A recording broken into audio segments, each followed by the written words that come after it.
Police আইন 1861 পরিবর্তন হয়নি এবং কোনো সরকার এটা করবে না, কারণ করলে পুলিশ আর লাঠিয়াল থাকবে না। পুলিশ যদি লাঠিয়াল না থাকে তাহলে ওনাদের এই যে অবৈধ কাজ এটা তোমরা করতে পারবে না।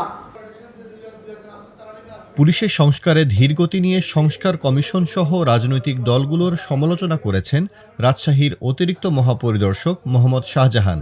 তিনি বলেছেন, কোনো সরকারই পুলিশ আইন সংশোধন করবে না, কারণ আইন সংশোধন করলে পুলিশ আর লাঠিয়াল থাকবে না।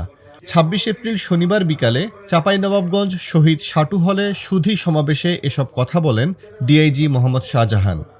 এখানে পুলিশের কার্যকর কেউ যদি আমার দলের পক্ষ থেকে বলছি আপনি অ্যারেস্ট করে কেউ যদি আমার নাই আমি চ্যালেঞ্জ করছি, এরপরে আমরা কোনোদিন আপনাদেরকে রিপোর্ট করবো অটোরিকশার জন্য অবৈধ।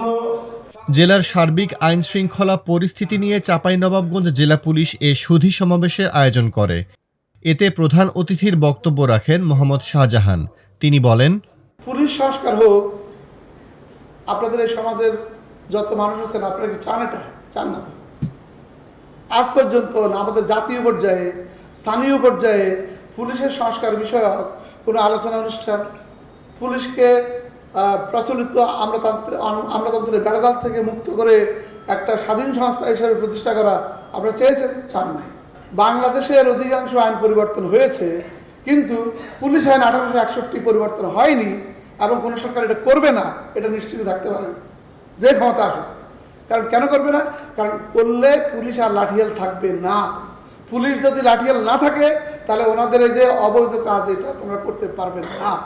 এবং এই সরকারের আমলে যে সংস্কার কমিশনগুলো গঠিত হয়েছে সবগুলো নিয়ে আলোচনা হচ্ছে, কিন্তু পুলিশের সংস্কার নিয়ে কোনো আলোচনা হয়েছে অন্তত আমার নজরে পড়েনি।